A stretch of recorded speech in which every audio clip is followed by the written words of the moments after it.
All right, cool. All right, we're live. All right, Here we are. everyone, thank you and welcome back. Today we're kind of diving into a fun topic. It seems like it's highly searched, highly requested in other places. So I wanted to put together a slide, maybe offer some insight. Again, I have my buddy John Trijo's here. I think it's been a few weeks since he's been on. Yeah. Um, John, go ahead and introduce yourself a little bit, then we'll kind of chop this up and get into it. What's up, Justin? Thanks for having me again. So my name is John Trijo. I've been a mortgage lender for about 25 years, and just looking forward to getting into this and seeing what we come up with on this topic, man. See how we navigate through it. Yeah, I thought this might be a fun one, a little more fun than market updates and talking about houses sitting or coming off the market, Mhm. or I mean interest rates. But I guess we could talk about interest rates a little bit. That's always a hot topic, and then get into the content Sure. here. Did we see anything crazy in interest rates this week, or any crazy changes? So not yet. Rates are looking pretty decent, I will say. I mean, when I say decent, compared to where they were, um, we're seeing conventional rates about I'm sorry, it's about 6 and an eighth, 6 and a quarter. We're seeing FHA rates low to mid five, so that's good news. The Fed is speaking this week on Wednesday. They're expected to do a 25 quarter point rate reduction. But remember, that's not on direct mortgage rates. That's the federal funds rate there. So if that happens, we could potentially see a little bump in our rates because that sometimes happens because they're not really correlated together. So we'll see what happens. But that's what the Fed is looking at this week.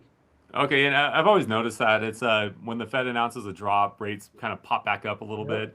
bit. When rates were coming down like crazy or going up like crazy a few years back, I noticed jump up a quarter percent, Yep. then the mortgage rates would drop, just incrementally, for a very short period of time. But why is that? Like, what's one of the reasons for that?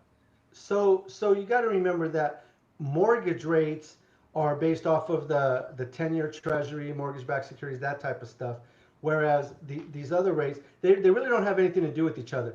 But what tends to happen is leading up to a potential Fed rate cut, all of the banks start to loosen up and price their rates a little bit better. So you'll see some good activity on lower rates going into the Fed cut, and then a lot of times when the Feds cut their rate, our rates will jump. And they're not really related to each other, but ours is more related to the markets, and theirs is more related to inflation and other things going on in the economy. So we'll see what happens this time. I wouldn't expect a huge jump or a big jump this time because we've seen it the last two times, but I would not be surprised if we do see a little bit of a jump in rates. Okay, and then I haven't seen it, but Powell's expected to step down in the next month. I there's I haven't seen an actual story on it, but I have heard rumors of it that going into January, they've been talking about that for a little while, but I have not seen anybody confirm that yet. But there is rumors of that. Okay, yeah, I saw one of the lenders on one of these platforms saying that he'll be stepping down next month, and I haven't found anything to really corroborate or any sort of evidence of that. Well, But part do you of it think? is Trump is already, I think he's already picked his person that he wants to replace him. Yeah, So if that's already fully done and that's a done deal, there's probably a good chance that he will step down. Those two guys, Trump and Powell, are just not they're just not meshing together, and you know it just seems to be more of a pissing match than anything between those two guys. yeah, I've noticed that. I know a lot of people don't like Powell, but I respect him for holding his ground. He's in my opinion, he's pretty much done everything he said. Whether he says it directly or not, it's I think watching him, the way we have the last several years, you you have a really good feeling of what he's gonna do, Right. whether it's right or wrong. So in our line of work, I feel like we can kind of see the market on that side a little more clearly. But it's we're watching this stuff every single day. Yeah, and one of the things about him is, you got to remember, Trump was pushing him to lower rates, and even if he would lower the prime rate even another point, that does not directly relate into lower mortgage rates or translate into lower mortgage rates.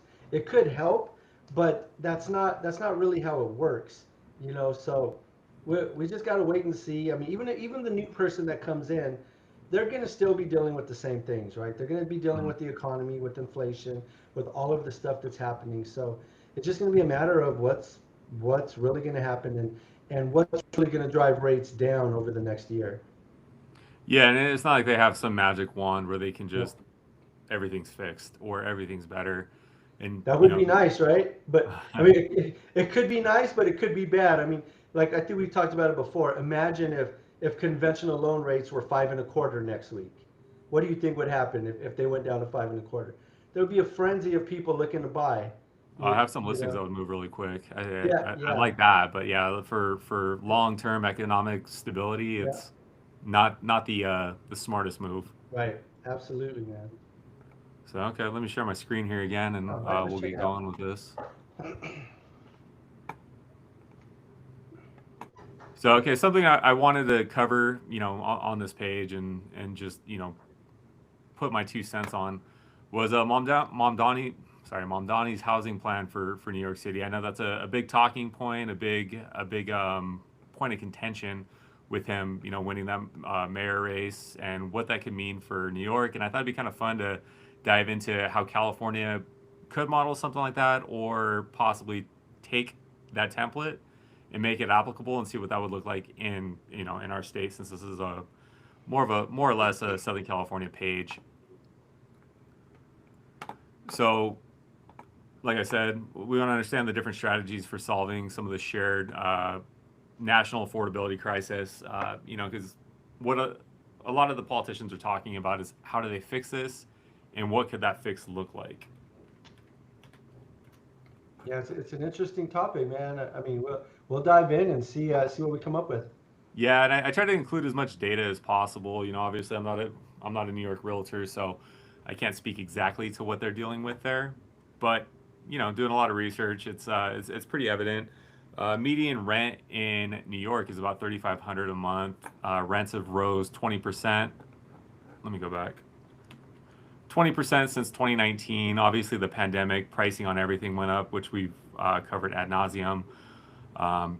So as far as their crisis, about 90,000 to 125,000 individuals are relying on shelter on a nightly basis.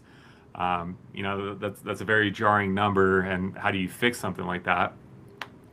So the widespread rent burden, it's obviously that's going to trickle over to working class families, folks with kids, single parents, low income families. I had no idea that number was that high, and when you're talking New York City, of course, I've never been to New York. So are we talking about New York City and all the areas around it? Like, is that including like Brooklyn, Manhattan, all of that? I mean, Yeah, that's going to be. I've never been to New York either, yeah. but yeah, New York as a whole. Okay, so So just that's okay, not I just got specific to like say Manhattan or what have you. Because if you're like directly in the city, like it is crazy expensive over there. It's yeah, it's So- I believe it's number two to San Francisco, or they're one and two okay, from gotcha. my understanding. Okay. I was gonna look up New York's population just to put it in reference. I think it's pretty close to LA, if I'm not mistaken, Yeah, LA is but a about much smaller area. LA is about what 3.5 million people. Is it that many? I thought it was more than that. It Let's might see. be.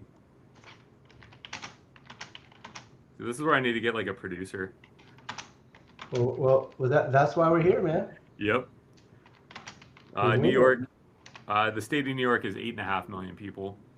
Oh, you're right. LA. So just the city of LA is 3.88.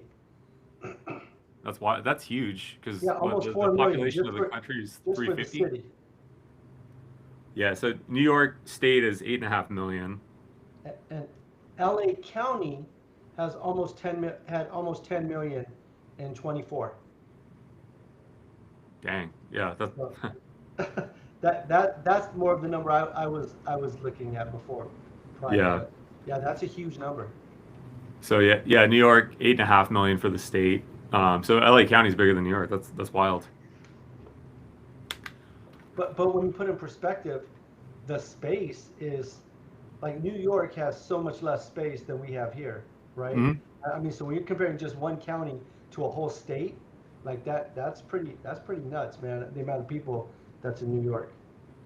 Yeah, that's a lot. So his plan is a rent freeze, freeze on rent stabilized units, build up to 200,000 social housing units, and that's going to be publicly funded. I know he had some investors that were interested in it, and union built, which obviously that's good for jobs, and keep it permanently affordable. I could not find a plan on how he would keep it permanently affordable. I know when you start looking at topics like this, you get into that whole socialism thing. And He wanted to and have stronger. Sorry. I was just gonna say part. I mean, although there's no exact plan yet, I know that part of the talk was um, taxing the wealthiest New Yorkers.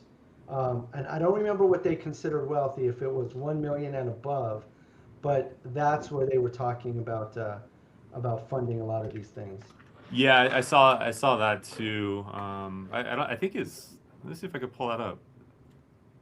Who he wanted to place that tax on? A lot of the clickbaity stuff I saw was tax the rich. Yeah, it's over 1 million annually. So over 1 million. Okay. Yeah, by 2%. So their tax rate would go from 3.9 to 5.9%. Okay. So he wanted to upzone wealthier neighborhoods. So we're more density. He wanted to find opportunity for some of the lower income folks. I think LA is trying to do the same thing with a lot of those areas that got burned during the fires was it about 6 months ago, a year ago now? Yep. And then I've again, heard funding. about that.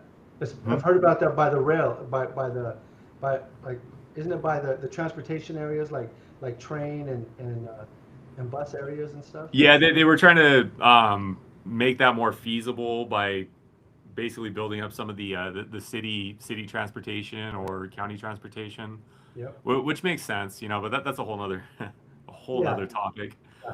Um, and again, the funding, public borrowing, higher taxes on top earners, and tax some of the corporations. A big thing I saw years ago in New York was they were building those Amazon centers, and basically he was going in and not paying any taxes, and that's how they were luring those jobs. I know that was a big point of contention out there. And the stronger tenant protection, so more inspections, and anti displacement rules. In California, that's one of the reasons a lot of investors get out of the state is it is hard to evict a tenant here. I've been on kind of both sides of it, just in this line of work. If you're a tenant in California, you have a lot of protections. It's you have to jump through a lot of hoops as a landlord to get people out. Sometimes it's warranted, sometimes it's not. Not here to talk about the ins and outs of that, but people who know the system on both Yeah. sides. I've dealt with some crazy landlords. I've dealt with some crazy tenants.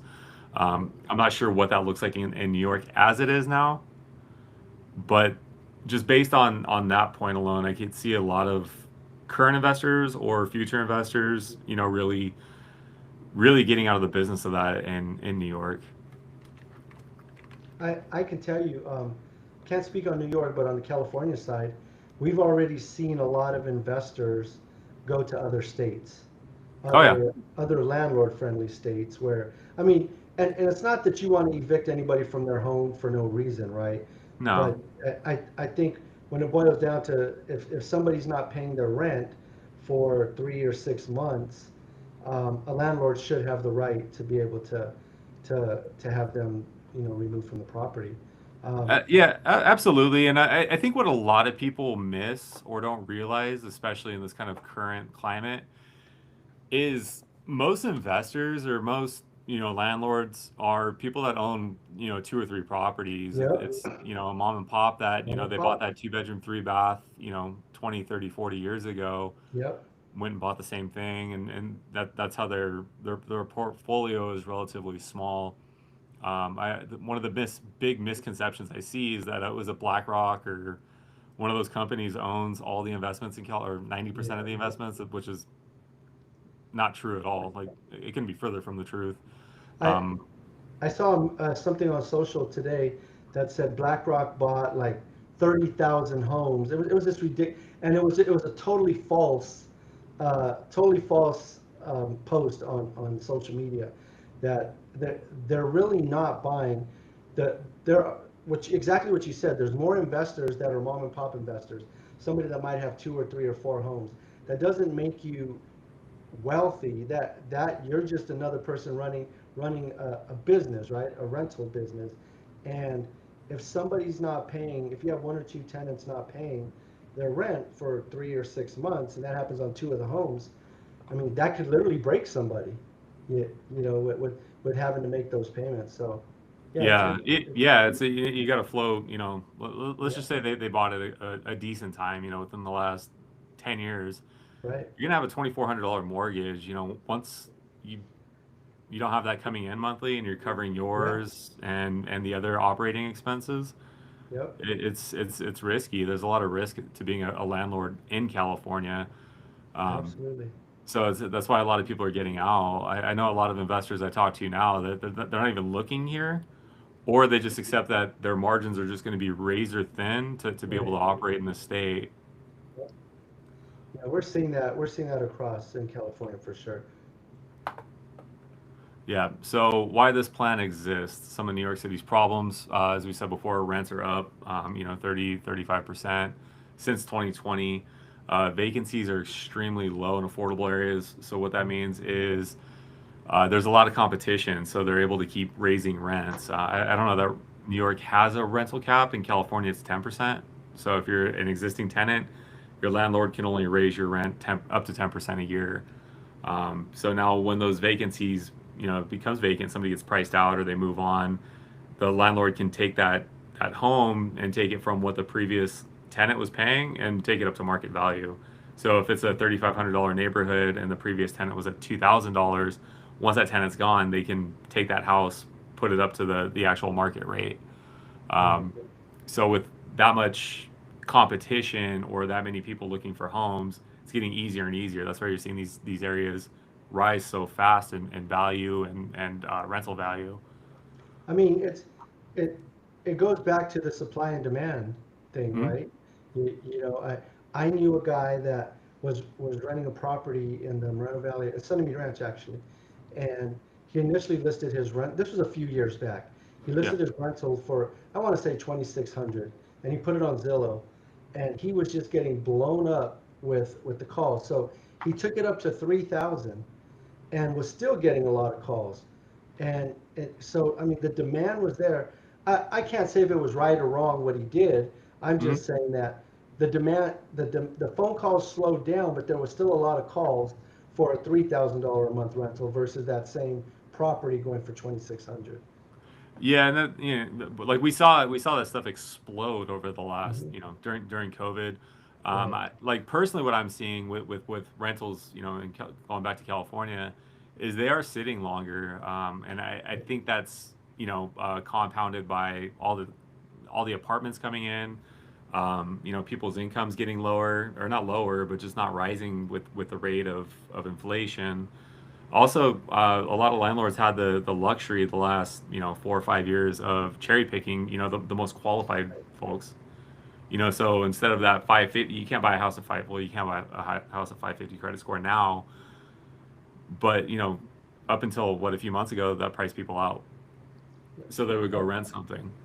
are Uh, you you know, seeing, are you seeing in the Inland Empire, um, the rentals, like the actual price is dropping? And if so, what percentage are you seeing?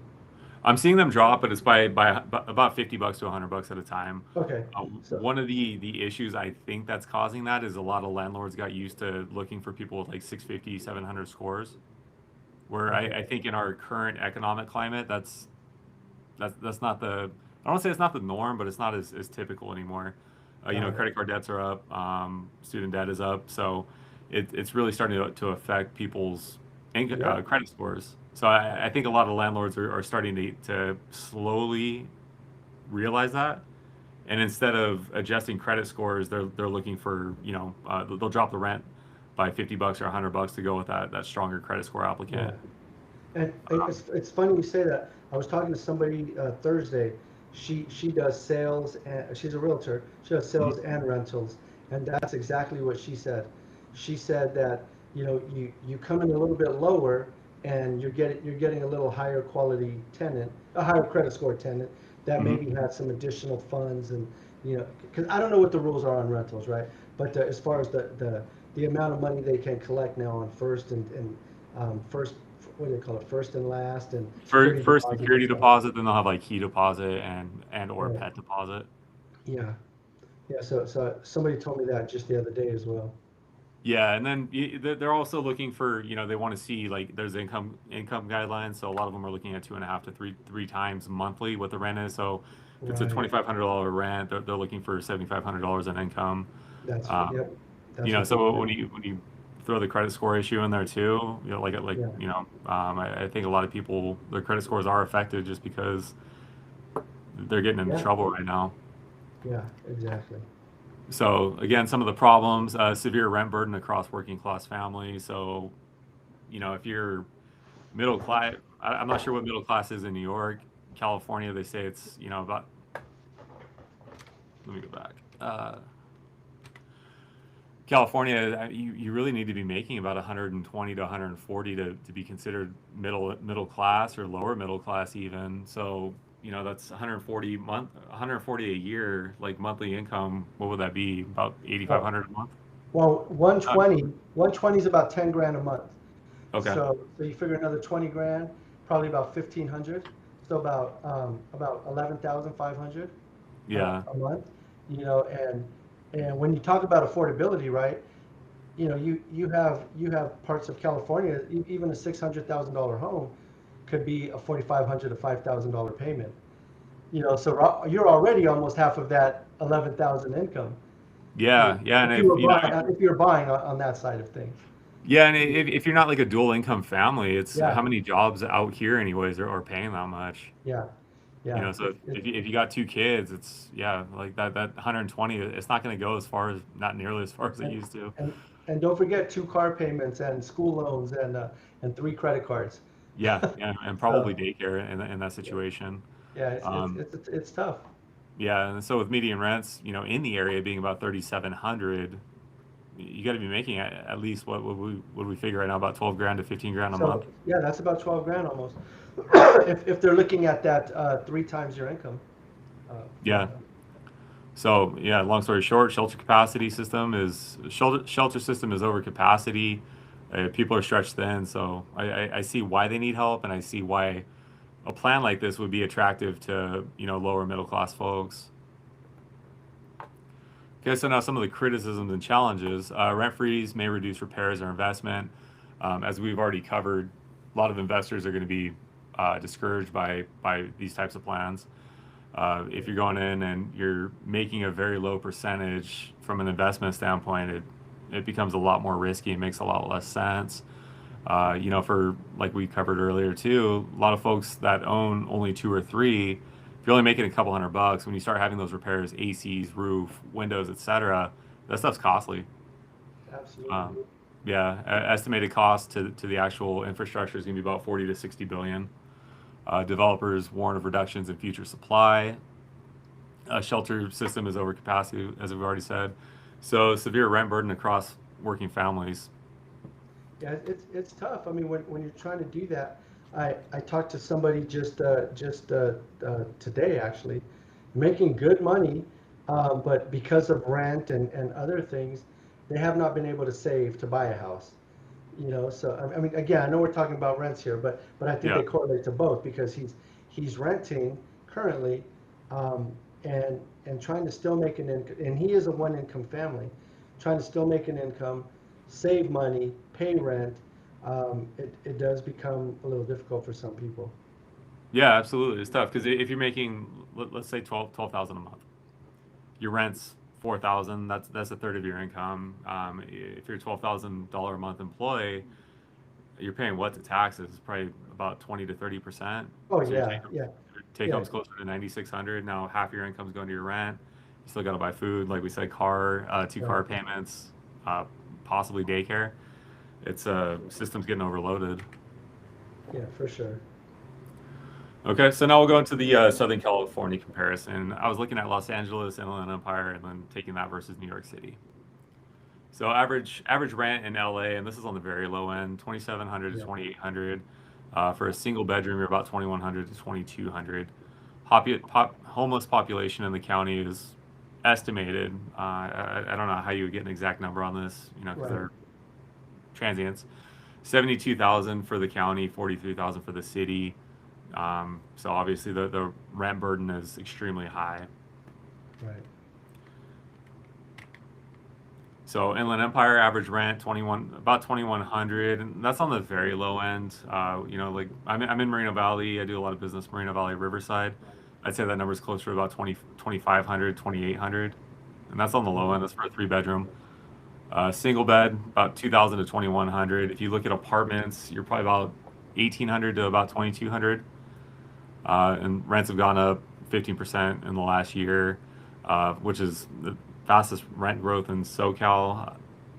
If you go back to 23, it's going to be a lot faster than that. I think So, the Inland Empire as a whole, and even the Moreno Valley Riverside area, is one of the fastest growing. I don't want to say fastest growing areas, or one of the areas that's increasing in prices and yeah, rent. the One of the areas fastest that, appreciation. yeah, And the reason for that, and I've covered this in a lot of my videos, is folks they get priced out of LA, Orange County, San Diego. The Inland Empire is this kind of insulated little melting pot where you're close enough to high paying jobs. A lot of people move to the Inland Empire from the LAs, the Orange Counties of the world, just because they're chasing that affordability. oh yeah. I mean, you talk about, like, when you put in perspective that you can take a 2,200 square foot home somewhere in Orange County. That home might be 1.5 million, 1.8 million. Hmm. You come out to the Inland Empire, that's probably a $600,000-700,000 home, With land. for this, and with land, exactly, Yeah. for the same house. So it just makes sense. I mean, I know I was one of those transplants from LA County many years ago to the Inland Empire. And my my main goal, I could have bought a house in the West Covina area for the same price, but it was a smaller home on a smaller lot, and at that time I bought a new home, bigger home on a bigger lot, and that's where we ended up raising our kids. So I'm one of those stories way back when. Yeah, and I see it a lot. I help somebody move out here, and typically it's either my sister moved out here a year ago or 2 years ago, or we're scared to leave our family, and then 2 or 3 years later I get that call like, "Hey, my mom's looking for a house out here. Hey, my Yeah, brother's looking for a house out here." yeah, It's just that you get so much more bang for your buck, and I kind of coined it as you're the one that starts the little migration pattern out here yeah, for your family. absolutely. All right, so quick comparison. We just went over the numbers pretty quickly. Rents, New York, about 3,500. Inland Empire, about 2,200. Single bed, 3,400. IE, you're about 2,000. Homeless population, pretty dang close. 90,000 versus 72,000. IE, I couldn't find great numbers on it. I think if you go on the message boards and stuff, they say that's one of our big issues is the homeless population. Now, going out to LA quite a bit, for homes, for whatever, the homeless population in LA is completely different animal than Inland Empire. Right. I'm not sure if you made your way out there and seen those little RV communities or tent communities. Oh yeah. We get those out here, but it's usually hidden because we just have so much more space. I worked construction years ago, and we'd be like in the middle of basically nowhere, a field, just kind of mapping coordinates. You just stumble on these communities, and it'd be tents and little burnt out RVs. You never even know they were there. LA, there's nowhere to hide, so I think everyone's seen the news where you see those things, and It's like a whole row of them for like blocks and blocks and blocks. Yeah, it's just there, and that's where the community is. Yeah, and I mean, you can't afford to live somewhere. You gotta live somewhere, right? If you can't Yep. afford And rent, you're gonna find something. there's a lot more areas now, even in beach communities, where you're starting to find a lot of these neighborhoods have the RVs or the vans where people are living in them. And I mean you are seeing that more and more in in a lot more areas nowadays. Yeah, and it's unfortunate, and that's why I think it's important to talk about how to fix housing in California or how to make Right. things more affordable. I haven't seen in California specifically. I haven't seen anything really attractive or forward thinking come across. We'll get Yeah. into it later, but what they've really been pushing the last probably 3 or 4 years now is the ADU thing, and Yeah. I know some people investing really heavy in that. That there's a power of two in Riverside. I know a few people that have actually gone through their architecture department and started breaking these tract homes into 3 or 4 different dwelling units. Yeah, I mean, I will say on the flip side of that, when you start cramming 3 to 4 units in all of the homes, or 2 to 3 units, now you have the parking problems and Mhm. the more traffic problems, right? I mean, so there's no quick fix for any of it, Yeah. you, you know? Yeah, and I think I've shared on here before. One of the reasons my wife and I moved from our old house is that they were making ADUs, but what some of the people in the neighborhood were doing is they were making basically they take a 3 bedroom house and make it into a 6 or a 7 bedroom. Yep. The issue with that, the big issue, one of the reasons why I was just like I can't deal with this anymore, was there was just so many dang cars and so much traffic. And Yep. it wasn't a big street. All the houses had 2 car garages. So you get 6 or 7 adults living in an 1,800, 2,200 square foot house. That's a lot of random traffic. I'm a Yeah. big family guy. I like to go outside and play with my kids and do that stuff. When you just have all these random people coming through, it's just you don't know who your Yeah. neighbors are anymore, and it blows up that sense of neighborhood. I'll tell you, man, my grandparents were in East LA in the city of City Terrace for a long, long time. And I lived there as a kid till I was about 5 years old. And it was a great, well, at that time, the neighborhood was being revitalized. There was a lot of gangs and stuff, but those kind of went away. Um, and as more people moved into these homes, you literally could only drive. There's cars on both sides of the street. The streets are so narrow, you could only drive. Only one car at a time could drive through the streets. Yeah. So if there was a car coming this way, somebody had to give, and one had to back up, or the other had to back up. But that's how we're seeing a lot more. My have some family that lives in the city of La Puente now. My two brothers-in-law actually live over there on this one cul-de-sac, and there's housing apartments on the across the way, and a lot of those cars are parking on the street. You can't even park your own cars in front of your own house because there's literally no parking. Yeah, and You like this is gonna sound like old man of me. That's aggravating. well, it is aggravating because when we go over there for family events, you can't park anywhere. Yeah, Yeah. so yeah, but that's part of all of this, right? Where when housing gets more expensive, you end up having more people live together to be able to make it work.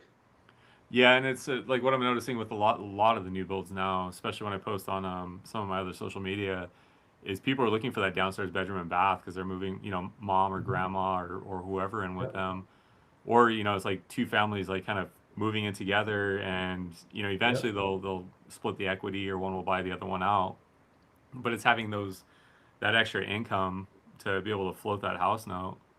Yep. I'm talking to a family right now, and this is on the purchase side. They rent a home in Eastvale, and I forget the rent's about $4,000 or $5,000 a month. It's two married couples, and I think a mom and a dad, and they're all going to buy together. I mean, the Mm. mom and dad aren't going to go on the loan, but they're currently renting, and they're looking to buy something so that they could all make the move from that house to another house, but own it, and that's again that's what we're seeing. Yeah, In yeah, a lot I'm of seeing cases. people move in, and I'm pretty well versed in ADUs now, but they're moving in with the intention of putting a second and a third unit on there for mom and dad. Yep. It's like I know a couple companies that already do the financing for that. So they're able to move in, get the AD knocked out in about 6 to 9 months, and then Yep. everybody's there. Yeah, that's what's happening. You're seeing that a lot now. Yeah. All right. So how does Mamdani's plan? How can it translate to SoCal? What could we expect, and how could it fail versus not work? And this is what I thought was exciting about this. So New York is expecting to freeze on up to 1 million stabilized units. LA renters would, if applied here, LA renters I could see strongly supporting. Anytime there's some sort of rental restriction that ends up on one of our bills that we have to vote for, typically, since I've been paying attention, it passes. And by paying attention, I mean really, Yep. voting and being in this industry. Which for the IE, which is what we're talking about, builders and landlords may slow production out here, but there could be a lot of political pushback. Investors have a very loud voice when it comes to politics. Um, and so California's AB 1482 had a 5% plus inflation. So we're talking about that cap on how much a landlord could raise your rent once you're in place. They can only go up to about 10%. Right. I usually don't see them raise it that much. Usually it's by about 5%. I think they want to play safe rather than push it and risk a lawsuit. And by that I mean if you're in a home, you have your year to year or whatever it is. Typically they'll raise it by about 5%. Right. Right. So which sounds like a lot, but once you get down the road, if they never touch it, and this is where I see a lot of people get in trouble when they don't purchase. They got a really good rental in 2015, 2012 when rates were a lot lower. What I find or I see happens a lot is they don't move or they don't purchase because they have such a good rent. So 10 years down the road when, that landlord decides to sell or passes away or what have you, when they go back into the market, they have that sticker shock, because they're going from a 15, $1,700 rent to 4,500. All of a sudden they're priced out of their own community. And I will tell you, man, like you've probably seen this. We're seeing that a lot more now where there are some older people now, who've had rentals for a long, long time. And just Mhm. like you said, if they pass away or they're just trying to clear out their home, sell their homes before they pass, um, the next person that comes in, they might have kept that rent low for that long time, but you're either gonna your rent is either gonna drastically increase, or you're gonna find the realization of what it's gonna take to buy a home in this market, Yeah, and or rent another home. it's a huge payment shock. And one of the reasons that these homes don't stay in the family is, the kids get it and they don't know the rental game, or Right. they just don't want to deal with it. And they're looking at, the price tag of that home versus, the probably 300 or 400 bucks a month that the landlord was making on it. They're not going to split that three ways with the siblings. It's easier for them just to sell it and move on to the next one. Yep. We're seeing a lot more of that now for sure. Where like Yeah, I think about half my listings this year have either probate or it's somebody that inherited a house and they just don't want to deal with it anymore.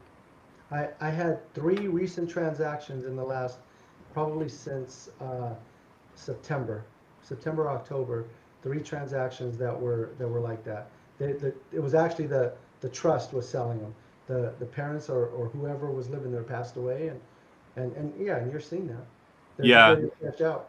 and I mean, to kind of talk about how this could fix California, I think that's going to be, I'm seeing it being a bigger and bigger wave of listings hitting the market is, trust sales, probate sales, conservatorships. I'm seeing that be, probably about, I don't know, maybe about 20% of the houses hitting the market lately, Okay, that's which a is good pretty number. high. That's a I think big number. I think it's going to get more and more over the next couple of years.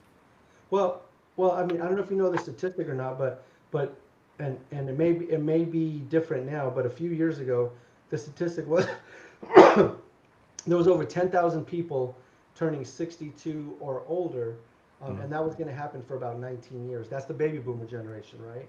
I don't know yeah. where they are in that time frame now as far as that goes, but there's still 10,000 people a day turning 62 or over. So that means the ones on the higher end who are already in their 80s or mid to late 80s, who maybe aren't in the best health but have homes.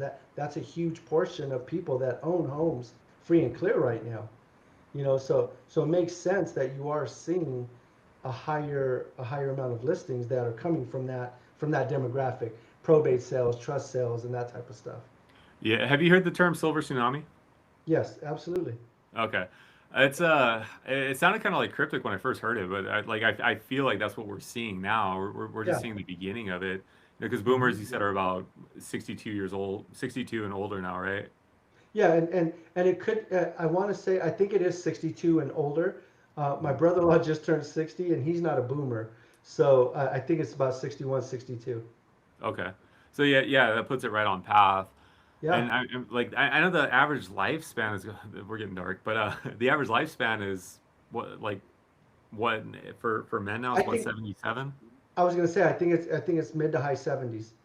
Yeah, yeah. Yeah, So, so it's although people are living longer, mhm. I think it's more on the other side that it's high 70s. So we're definitely over the next 10, 20 years going to see a lot more of that because before the millennial generation, the baby boomers was the biggest generation. Yeah. And the millennials is larger than that, but the baby boomer generation owns a lot of assets. Yeah, absolutely a lot. Like when you look at like the charts on it, like we were talking about how like, actual like big investors are a very small portion of the holding companies in California. Most of it is baby boomers, and I think I saw something where it was like 70% didn't have a mortgage at all. Yeah. Like Oh, it that was that's a free and correct clear. number. Yeah. Yeah, it's free and clear. So why would they would hang on to it? Because to them it's 100% an asset Right. to the Right. property versus when they pass or they don't want to deal with it anymore or life happens. And what I'm seeing too is a lot of people that are fighting going into a home, and you know they don't want to do a reverse mortgage, so they sell it. Right. So it's like I think that's where a lot of the future listings are going to come from. Also, I mean, if you look around the county, there's a ton of new builds going in. Yeah. And Yeah. I don't want to say they're having a hard time, but they're not slow. They're not selling the way that they anticipate. That's why you're seeing so many of these crazy incentives Right. for buyers coming in. They're offering much much better incentives now just to get them off the books. Yeah, It, I mean, you like from the real estate side or from the way I conduct business, going after new builds wasn't even a strategy up until 2 or 3 years ago. Like it just money wise, it didn't make as much sense as buying a resale. right. But now I think with what you're getting, on top of not having the headache of a 30, 40, 50-year-old home, I think it's almost a no-brainer for your first home. But, every situation's different. So on that side of things, Justin, let me pick your brain on that a little bit. Yeah. Since you stay really close to that demo, that with the new home builds, Hmm. where do you think that's going in the next 10 years? Because although I don't think we're building at capacity yet because No. we just can't. But as far as in the Inland Empire, do you think it's going to continue to push out towards past Beaumont into Banning and further, or maybe like I don't know, I don't know how much space is out there in Corona and Riverside still. Yeah. I mean, so what are your quick thoughts on that? For Corona and Riverside, I think those are more desirability type cities. So if you're a first time buyer or like you're barely getting in, I don't really think those cities, for most people, make the most sense. Right. Proximity wise, it's fantastic. You're close to LA, a lot. But I think like how we have the migration from LA to Riverside or Corona, I think I'm seeing a migration of Riverside to Banning. Yep. As far as expanding out past that, I don't see it in the next 10 years. I think we're about 20 years away from that. Reason I say that is because Desert Hot Springs is right outside of Banning, right? Like that Yeah. Cabazon Whitewater area. Yeah. I don't remember if I was talking to you. I was talking to somebody though, and I see a lot of investors go out to Desert Hot Springs because they Oh think yeah. that's going to be the next hotspot. Yeah, it was you. It was me. And they get stuck out there. So instead of having just turning and burning or, taking these homes, fixing them up and flipping them, people aren't really buying out there yet. Yeah. So See, they're and ending up getting stuck with these homes and they're turning into landlords out there. I I kind of feel the same way because if you look in going up the hill of Victorville and up that way. Now, when you get into Victorville, okay, there's a lot of stuff there. There's a lot. there, right off Mhm. the freeway. But if you were to continue to go, I guess that would be north and south, maybe. Wait, I don't. If you go up the freeway there, east and west of the freeway there, Yeah. and then further north, you have tons and tons of open land, but they don't have the infrastructure there yet. Like let's say you get to Barstow, right? I Yeah. mean, Oh, yeah. I'm not saying we're going to get there. I'm Yeah. just saying there's no jobs. The jobs aren't there. There's just really not the type of infrastructure that's needed to have these large. We have the land, but it's Mhm. just far out. It's on the Yeah. outskirts. I guess is Yeah. what I'm And saying. going into Victorville, I think Victorville's done an incredible job with building infrastructure for Victorville. Right. Because it was kind of like a just stop by town when you're going to Vegas. Right. Refueling, throw a few warehouses up, you create jobs. But I think the opportunity with Victorville is coming south to what was the city, Hesperia. Right. Right. There Which is was more at the top of the. Which is more right. when you get to the top of the hill. Yeah, so you're closer to like the San Bernardinos, the Fontanas. Right. So for people that work in those areas, or like I was saying, the migration from Riverside to like Beaumont, Banning, I think the Right. migration from Fontana could easily shift to like Hesperia once they build up there a lot more. Yeah. Yeah. And And I've and actually I actually have people that they call me from LA. They start looking in Moreno Valley. They decide they like Victorville because of the space you get, yeah, and you get a they'll lot make that more. drive. I'm Yeah. not built for it, but they'll make that drive. Yeah, there's a lot of people that would, and then you go a little further into Adelanto, which is, I mean, that's a whole nother thing because Mhm. now that that's building up, we take a camping trip through there through the 395, and at certain points it's just a 2-lane road, and so for the people coming in and out of Adelanto to Victorville, I mean, I couldn't imagine driving that like, you know, 4 or 5 o'clock in the afternoon trying to get home, Yeah, and I, it's building that once that infrastructure gets built yeah, up, then they can build out. yeah, Like in between, like the pass to Victorville, there's still a lot of empty space. yeah, I think it makes more sense to build into that and then build north of Victorville. right. Same thing as like the Inland Empire. I think it makes more sense to fill in the gaps of like say Cherry Valley or Beaumont. Yeah, But Banning's getting built up because Beaumont's getting overbuilt. yeah. And I And then remember a number of years ago when they were saying how many homes were going to be built in Beaumont, and all people could think about is, oh my goodness, what about what infrastructure are they going to put out there? And it seems that they're doing okay at building it. I mean, there's a lot of houses, but there could probably still be some more stuff out there for the people that live yeah, there. yeah. As far as jobs, they have the big Amazon hub out there, which Mhm. I think it might be the biggest employer out there. Right. That's actually more San Bernardino side. But there's a lot of opportunity. But like Tri Point was the big builder out there for the last Yep. probably 5 years. They started going more into Banning, so I think it's going to keep spreading east from there, Yeah. from that perspective. Moreno Valley's pretty pretty well built now. Yep. There's even more homes, but there's been a lot of apartments that have popped up. But I think the opportunity is going more into Paris now. Yeah. Like Yeah. Paris off of Evans and Nuevo. There's That's true out there because they still have a good amount of land out there to build. yeah, and it's all flat, and it looks like it Yeah, was supposed to be something. It's just a matter of subdividing it and permitting. But I think we're probably an economic cycle or two away from getting further than that. yeah, yeah. Yeah, that's good info, man. Because it's something I'm sure a lot of people think about, like, you know, when are we going to catch up? I don't think we'll ever catch up to the housing demand. Yeah, and one of the positives from COVID, I think personally, is being in the business before COVID happened. I think we all realized that there was a housing shortage, Yep. and it was a crisis then. COVID just really expedited that for some reason. Oh yeah. So you saw builders actually come back into the market, because between like '09 and probably like 15, there wasn't much activity going on. Right. Yeah, so like we were criminally underbuilt during that time for a lot of people in my age group, the millennials. Mhm. We weren't able to get those first time homes. Like Right. we missed it. They just didn't exist. They're coming up now, so I think the next generation has what was it, Gen Y, Gen Z, whatever they are. I think it's Gen Z. Gen Z. Yeah. Yeah. They have a better opportunity, and I think there's a lot more optimism if you tune out the negative, nonsense going on Yeah. now. but I see a lot of first-time buyers kind of shifting to that mid-20s demographic, where it seemed like that kind of disappeared for about 5 or 6 years. You're saying mid-20s age-wise? Yeah. Yeah, yeah. I had two recent closings where they were 29, I think 28 and 29, and you are seeing more of that. Mm. They're I don't know. It's I don't know if it's the jobs that they're in or what, but they're taking things a little differently than maybe other generations.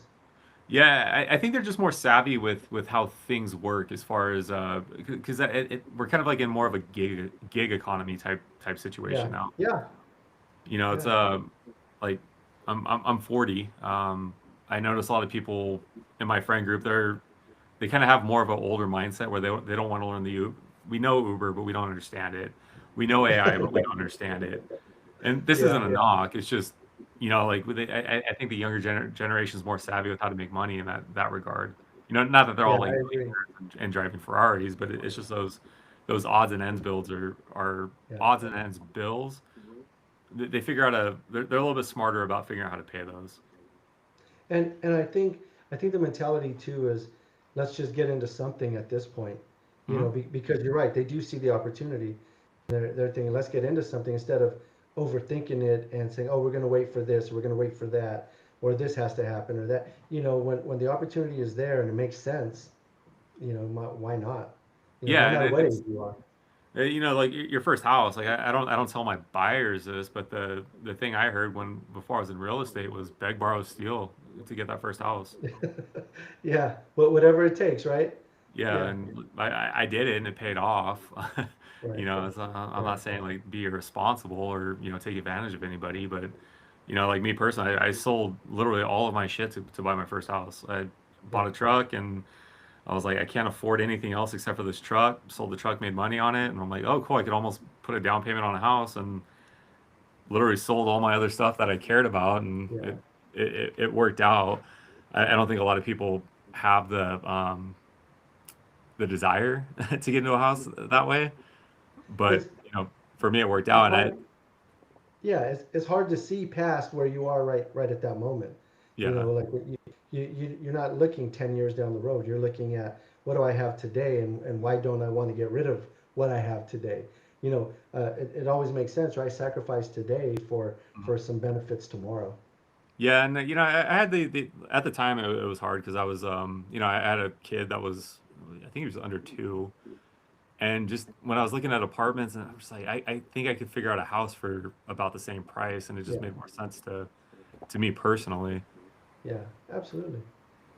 But I think a lot of the younger generation is seeing that too. It's Yeah, because when I was in college in the mid 2000s when housing was going crazy.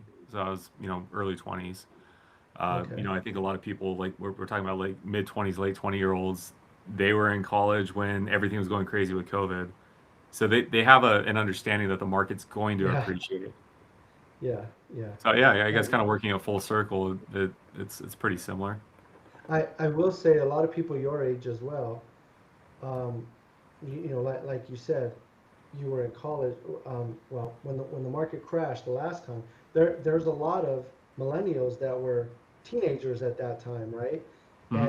And seeing what their parents went through, possibly losing their house or having to short sell a home, I think it kind of changed their mentality as far as buying goes as well.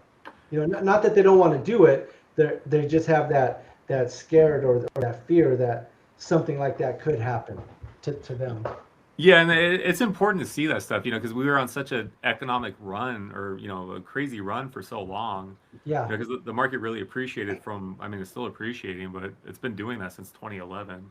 right.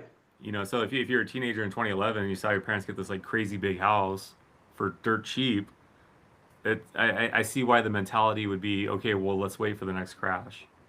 You, it's funny you say that. I bought my first rental property in 2000. We closed December 31st, 2010.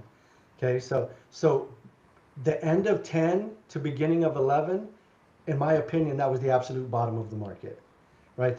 And then after that, after like mid 11 into 2012, you started seeing prices go up. Now it wasn't crazy Hmm. increases, right? But I'll give you an example. I bought another property for $95,000 in the city of Perris, a rental, and literally a month later, the house across the street sold for 130,000. Like the market was shifting that fast at that Yeah. time, and we just luckily got in before that momentum kicked in. For whatever reason, I don't know what the reason was, but that the house across the street sold for like 120, 130, somewhere in that range, and we've just seen it from kind of go from there.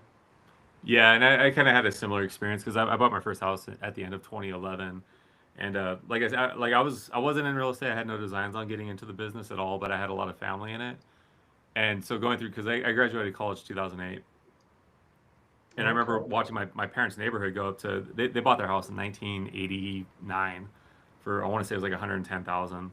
Hmm. Their neighborhood was all selling for like half a million. Yep. I was like I Until don't it know how to market wasn't. my house. What's that? This right? Yeah, Yeah.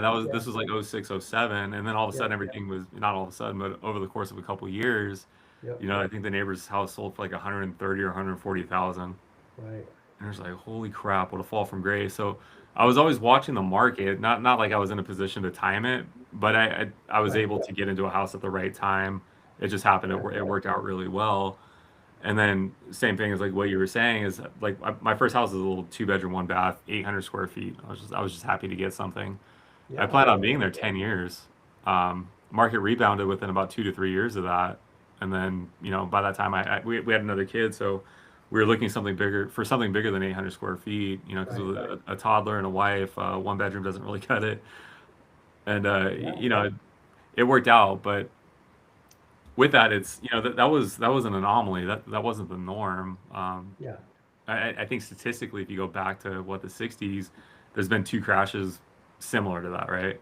Like 1977 had kind of a similar crash when The rates went crazy. 70s, yeah, the 70s was tough, and then I wouldn't say a crash in the 80s, but interest rates went way up, and then 92, I think it was, um, Bill Clinton, if I remember, Bill Clinton was a president, and they had really cut down on the military bases. Hmm. So like our area, like Rana Valley, Riverside got hit really hard in Yeah, the early 90s, like 90, 91, 92, 93, 94. yeah, That was a pretty big one for California or for this area. yeah. I remember that because we were out here. I was probably 8, 9 years old, but it was kind of nice because you could I've always been into hockey, so my dad would yell at me about like shooting pucks at the at the garage door. Oh, So there was all of a sudden like it seemed like every couple months there was a new house across the street that was empty. yep. So we just go There fire you pucks hit at the their door. garage. Yeah, yeah. But yeah, I remember that it was just like half. It was like half the neighborhood was gone like overnight. Yeah, yeah, yeah. We bought a house in Tsunami Ranch in 1992. I was 22 years old for 170. By the time 94 rolled around, the houses across the street were selling. When I bought for 170, they were selling for about 225, 225, 230. By the time 94 rolled around, my house was down to about 105, 115, Yeah. and the houses across the street that were 220 were probably down to about 130, 140. I wish I could have bought more houses at that time in Sunnymead Ranch. Yeah, yeah, I know. During that time, and then Yeah, 2009, 2010, and then 10 and 11. what I kick myself for now, and I didn't know this then, was that first house I sold. Oh man, I wish I would have kept that. That would have been such a Yeah, beautiful rental. yeah. And Like, and and I think you know, that's where a lot of people have to look at it, right? Because the opportunity is not just buying a home and getting your own place. It's the opportunity is also getting the appreciation that comes with it down the road, and locking in an interest rate that you're comfortable with and all of that. It's not about getting the house for dirt cheap. Although if that came along, yes, do that. But you have to look at the opportunity for where it is today, right? mm. I mean, whatever makes the most sense for you as a home buyer, I think is what how people need to approach it. Yeah, and it's where people get stuck is they want to time the market. That's most of my conversations is, oh, we're waiting for the crash, we're waiting for interest rates, we're waiting for better pricing. Right. You can't time it. If you Yeah. if you were trying to buy during like 21, 22, and you're getting priced out like crazy, the advice was, oh wait a couple years because no one's gonna be able to afford this. Yeah. Nothing's changed. It, No. it keeps going up, even with rates, essentially Yeah. doubling. Yeah, I mean, if you bought in 23, okay, your house probably hasn't appraised a ton since 2023, Yeah. but it has still gone up a little bit, right? I mean, historic averages are 3.5 to 4% increase. You know, an increase of 15 to 25% is not normal. You know, like during COVID when it was 20, 30% and 40% in some areas. Yeah, and You it's know, so absolutely not sustainable. no, you can't do that. No. You know, but even though it's leveled off in the last couple of years, it's still it has it has still gone up and not drastically dropped. Yeah, and it's like I know what they were trying to do a couple years back when rates went crazy is they were doing that. They were calling it a soft landing. It's I'm amazed that we haven't crashed, but when you look at the indicators, there's nothing there saying it's going to happen. Right. You can't really find what would be behind that, right? Yeah, You know, I mean, yeah, well, yeah, we can go deep into that, but that would probably have to be on another one. that's another video. That's Yeah, we'll do that next week or the week after, yeah, because I love talking about that stuff and speculating yeah, on what's going to do it. Because like I have my theories, yeah. but you never know. So I know there's somebody out there smarter than me that probably has it picked out, I but mean, we all have our theories, and probably none of us are correct, but we can only guess as to why. I mean, I could say why I don't think it'll crash. I mean, there's no economic data. I mean, yeah, there are issues in our economy, but mm, today is not 2008. Well, there's significant differences from no, what we're happened. so overregulated now that Yeah, there's no reason for it. right, right, and I mean, to see a significant crash like that too, you would have to see people losing their houses left and right. But I mean, the reality is the majority of people have equity, right? Before you lost your house, you would sell your house and walk away with 50 or 100,000 or 300,000, whatever the number is, right? Yeah, So you're walking away in a good position. You just don't have a home. I mean, I mean, you don't have a home that you're buying. You'll still more than likely have a place to stay, but okay, so you wait it out and you rebuild, you know. So, yeah. but you're not walking away empty-handed in most cases nowadays if something significant happened to your house. Yeah, if you bought before the last couple years, like you bought in Yeah, 2019, 18, right, right, um, you're not going to short sell. right. Absolutely. And unless you did a crazy second on the house, but there's strategies around that. Yeah, But almost everybody has equity, and I think that's why the banks aren't foreclosing as aggressively as what people right. are hoping for. Yeah, because it doesn't make. I mean, it it just doesn't make sense. If you had a ton of people going into foreclosure, all that's really going to do is bring more homes to the market, which and people walk away with their equity, and Mm. you bring more homes to the market. They're not foreclosed home. I mean, what I want to say, they're not like you're not whole neighborhoods like in 2008, right? Yeah, Yeah, you know, so yeah, it's just one of those things. I don't see it happening. yeah. All right, let's jump back on track here, John. So social housing scale in SoCal. LA permitted 117,000 units, but not enough to be affordable. So what that is they're trying to designate houses for affordable housing sectors. IE keeps adding more supply, but mostly at market rate. So IE is not adding house. Inland Empire is not adding houses under market value to really help with this affordability issue, which we kind of off cusp went off on. Right. Public built housing here would require tens of billions of dollars. I don't think California is going to allot that much. I'm not sure what California's current economic numbers look like. I think last I saw we were like 20 billion in debt. Yeah, I think it's more now. I think it's closer to 35. Yeah, and the thing with California too is, I mean, we could turn that around in like a fiscal cycle, right? Like Yeah. we bring in so much money as far as like being our own economy and taxes and having a workforce.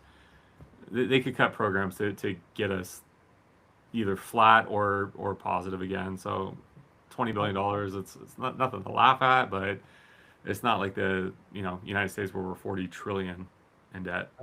I'm not gonna comment on that simply because uh, the I think we could be doing better.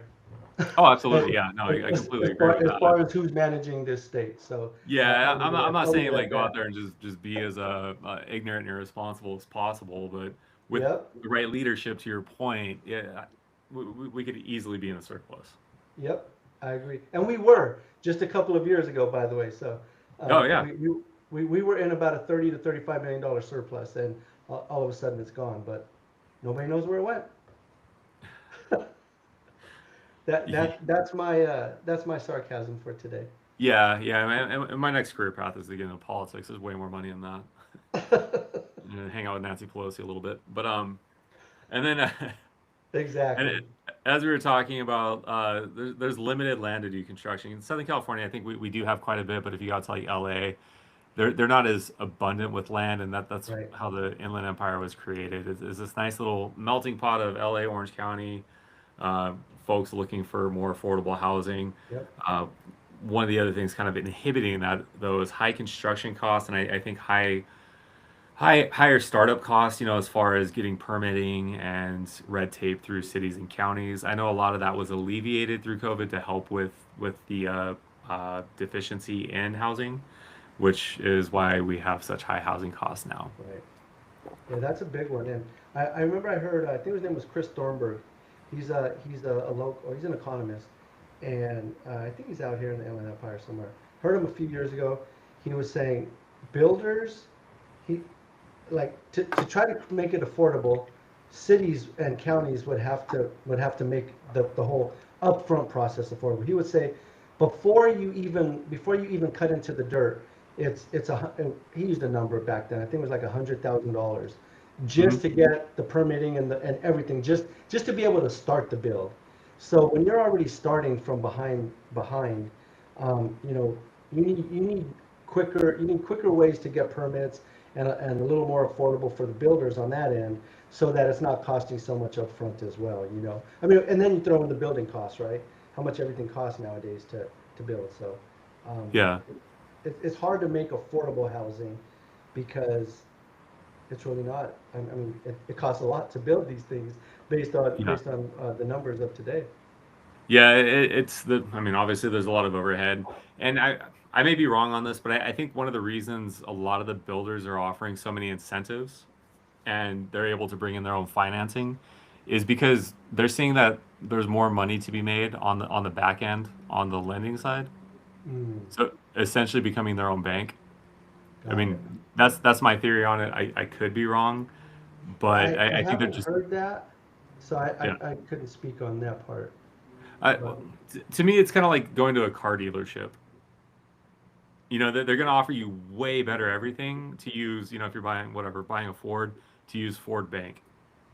right. That's my theory on it. I don't come I, from that I kind of think money. my theory would be a little bit different, and I Hmm. think you and I have talked about this, is more of it. So if you take a house, and I'll use 500,000. If you take a house that's 500,000, and they're trying to create a neighborhood of $500,000 homes, but we're going to give you $30,000 in incentives. You're really buying a $470,000 home. I mean, if without the incentives, right? Yeah. So I think from the builder's point of view, they're whoever their corporate backing or whatever. Hey, we're selling homes at 500,000. Yeah, we're giving 30,000 away, but look what we're doing. We're keeping the neighborhood at 500,000. Yeah. So I don't know how much that plays because you're not profiting from that extra 30,000. Because you're giving it back to the consumer. But I do think that there's a lot to be said about that as well. That rather than sell you the house at 470 and no incentives, and you come in with your own closing costs and buy downs and all of that. But again, how many more buyers would they have if they did that, right? Because not Yeah. everybody could come in and do that. I mean, Yeah, and, and and, I and agree. not, and even then on the buy downs, the seller typically pays for that, the builder. But in any case, that's a little more on my theory. I, Yeah, I I think, agree with that. Like I think they're building the costs into the yeah, cost of the home. It's there's one community, or there's a series of communities, and I was looking at them. I'm like, the pricing's all the same, but the incentives over here are better. but where you're not Right. getting the better incentives, I feel like you're getting a more next generational type house or a move up Right. type home. Yeah. There's three of them like right next to each other in San Jacinto where I saw that and I'm like, okay, they're baking the cost into the overall cost of the home. Absolutely. Yeah. Yeah. Okay. All right, so zoning plus density, New York City proposal, upzone the wealthy districts, California SB9, which is going to be lot splits, which we've talked about with the making it easier to do ADUs or duplexes and triplexes. SB10, which you can do up to 10 units near transit, so you can up the amount of homes that you can put onto a lot if it's close to public transit. RHNA mandates forcing cities to plan more housing to alleviate the issue of the lack of housing, which is increasing home prices. As we talked about before, ADUs are booming. Some of the cities are streamlining the process. I know Riverside's a really good one. Desert Hot Hmm. Springs, they're making it easier, which we kind of talked about a little bit earlier. Um, so yeah, just helping with that density issue, you need to add more housing, which they need to Yeah. cut a lot of the red tape, which makes it more expensive and more time consuming to build those homes. Right. And I did hear that, like you mentioned, Riverside, they do have some of their own plans and stuff already where it's basically you come in and it's just a plug and play. You say, Mhm. I want this plan. You're already kind of being fast tracked through the permitting process, from my understanding on those. Have you heard of that? Yeah, yeah. Riverside, I've seen that big time. Yep. I mentioned one of the companies that we work with that does Oh, okay. ADUs. I actually had an ADU guy on here. I think when I first started doing these about 2 months ago, and Okay. he was talking at length about it, how they had financing, they already had Yeah. everything set up with the city, so you can just basically copy and paste a template to Yep. work on the permitting for that. Yeah, that's what I heard, Toro. which is good. You Yeah. know, we need that. Yeah, he was saying Riverside's one of the easiest to work with, and when you got to LA, they're pretty dialed in. I think Lawndale was super easy out there, or Wow. relatively easy. I know some guys that do a lot of stuff in Upland, and they said that they've been doing it so long in Upland that they pretty much mastered that whole system on how to get them through pretty quickly.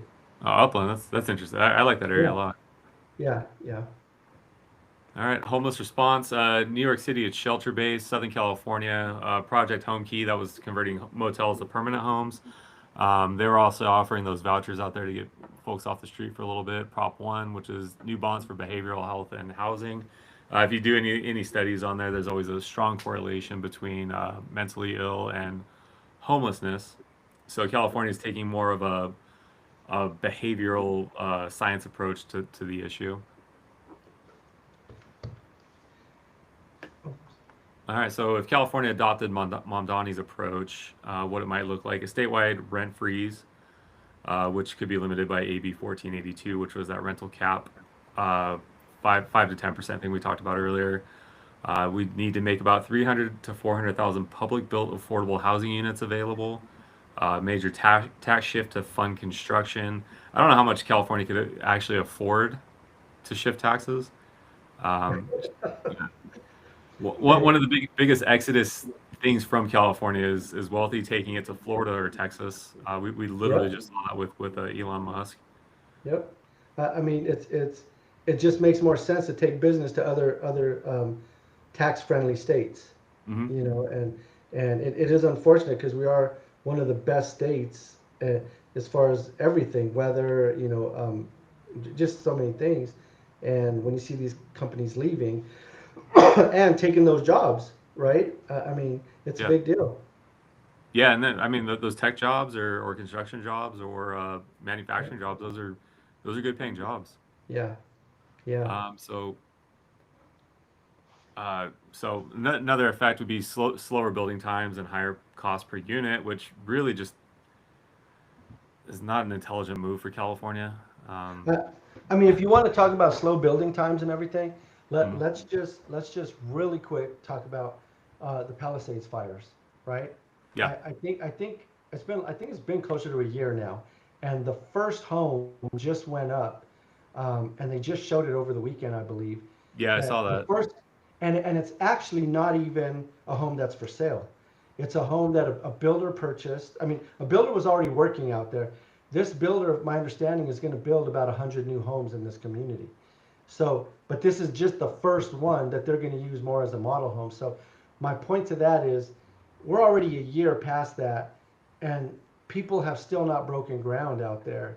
And can you imagine, like, I forget what the number was, like 19, was it 19,000 homes or something? I don't remember exactly.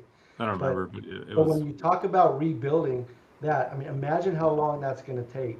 I mean, so when you're talking about if they were to do something like this in California, I just think it would be an exhausting and super long process, just based on what LA's doing, what's happening in the Palisades. Yeah.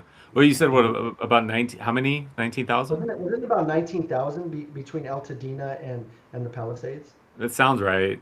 But okay, like to your point though, Tri Point in Beaumont, that was like one of the biggest communities I've seen get Right. built, and that was, I want to say it was about 4,500 or 5,400 homes. It Wow. took Okay. them 9 years to get through that. They're still building them. 9 years. Okay. So Yeah. so I mean, extrapolate that out, dude. You're talking 4,500. So let's just say 27 years to build 15,000. I mean that's a long time, but it would probably be shorter than that. But I mean, when you're talking about neighborhoods that have been built over the last 50 or 60 years, and now Yeah. it's gone, and now you're just trying, and because you run into labor shortages. I don't care how you look at it. I think labor, even if labor came from other states, right now we have labor in that left here in other states to Florida and the Carolinas from the big hurricanes that they had a year or two ago. Go back to, I think it was Houston, the huge flooding they had there. So there's labor spread out all over the country. There's just not enough. You, I think it would be I don't know. I think it would be um, a long, long process. So my point is, if any of this was ever to come to fruition, I think it would be a major issue. Yeah, I don't see it being super feasible, and then Yeah, another point was more tenant stability. I don't know that there's another state in the country that is more stable with tenants or more tenant friendly. right. I've never heard California mentioned with another one as far as, oh, we won't do business there because it's hard to remove tenants. Not saying other states aren't as pro tenant as California, Right. but California just have so many more protections on the renter side. It does. Let me just correct myself. In the Palisades, it was 6,800 to 7,000. I don't know where I got 19,000 from. But even when you take that to what you were just talking about, 4,500 homes in 9 years, that's I mean that's a long time. It's already Yeah, been 1 year, and only one home has been built. yeah, yeah, and I mean, on that though, it's there's a lot of work to be done. When we have an area that burned down. Yeah. California, you're gonna have to do a lot of soils tests, economic testing, and Oh yeah. probably a lot of like soot and ash removal, and that kind of hazardous stuff that gets into the air. And it's But tough. to Yeah. break ground, plan, and rebuild just the infrastructure for that amount of homes, there's a lot of background work that goes into that before you even pop a house up. I mean, and when you get into it, you're talking the infrastructure, right? There were it wasn't just homes. It was shopping centers. It was Mhm. schools. It was Yeah, all of that. yeah, Yeah. yeah. You're You know. basically So. rebuilding an entire small city. Yep. Exactly. Exactly. Yeah. Um, Sorry. Okay. And then this is going to create stronger political battles in coastal cities. I don't really see that being a big hurdle. I mean, other than California's pretty consistent with how those political battles end. All I right. would agree. Yeah. So final takeaways. New York City wants more of a government-led solution. LA uses regulation plus incentives. Inland Empire absorbs the overflow, but now faces the fastest rent growth. Like we said, Yep. Inland Empire is one of the more insulated areas in California as far as cost protection and inflation and any sort of recession. It's going to hit us a lot slower and a lot later than other areas. Right. Three reasons: one, shared challenge, not enough housing that people can afford. Right. So That's for sure. I know nationwide one of the biggest issues is affordability. I'm in a lot of other groups, real estate groups, and it's the Right. same thing. It's just people can't afford stuff. People Yeah. were blaming California for a long time, but it's just kind of I don't know that that's 100% warranted, but it's the reality. Yeah, and uh, some of the other states blame Californians for coming into their states and Californianizing them, so to speak, where the Californians are the ones bidding up the houses. Take like Idaho for instance. I know that there was a big push to Idaho during COVID, and Mhm. a lot of people that went there, a lot of people that live there, said that all the Californians were bringing their money from California and bidding against each other, and to prop up the home prices. Oh, True we or did the not, same I thing don't here. know. Huh? We did the same thing here. Like when That's what I'm all these people saying. were coming in, we're just like, oh, these damn LA people. Yeah, it's just crazy, man. So, dude, Yeah, this was a good conversation today. yeah. This was I don't even know how long this. Yeah, we're at almost an hour and a half. Jeez. All Yeah, right, this was a couple good one. chatterboxes on here. Hey, man, when you got stuff to say, that's what happens. Yeah, I think it was a cool topic. Like I had this idea last week. We talked about it, and I was like, I really don't know how to make this interesting or spin this, but I think making it relevant to California it was Right. fun. Just kind of look at Yeah. them side by side and see, okay, Yeah. does this work? What do they do that we don't? What do we do that they don't? Right. I think my takeaway is California is pretty well insulated as far as how we try and treat affordable housing. Um, Obviously, there's better steps to be taken. I don't know what the answer is. I know the big push and what we're doing is the ADU thing, duplexes, triplexes. That only goes so far, though. Right. There's no clear cut, clean answer on how to make things more affordable. Right. And I think that's one of those problems that is our challenges that's always going to be a talking point. Mhm. I don't think there's ever going to be a real solution, especially with our population continuing to grow. I did a video this was months ago, and they were talking about the affordability back in '08 before the crash, and what has happened since then. And one stat that was just staggering to me was from '08 to now, and because this was earlier in the year, we had over 40 million more people in our population. And homes, we did not have nearly the amount of home growth that they needed to keep up with 40 million people across the country. Yeah, So when you take that into account, as the population continues to grow and housing does not keep up, and it can't, quite honestly, it can't keep up, but if it doesn't keep up with that, we're going to continue to stay in this cycle. I don't really see what can be done long term to make it affordable. I mean that's just an opinion of mine because we're a long way off from, and again, affordable to some people is different to other people, right? oh So I yeah. mean, what's affordability? You take a $600,000 house and make it 500. Somebody might love that, but somebody else might still hate that. Oh, somebody's gonna get hurt by it. But I just posted on my TikTok. Like I was telling you about those homes in Riverside. For the area, they're affordable. It's $700,000 houses in a 850 $900,000 neighborhood. Right. It is blown up with comments about how deranged I am for calling that affordable. And, Just like it's relative.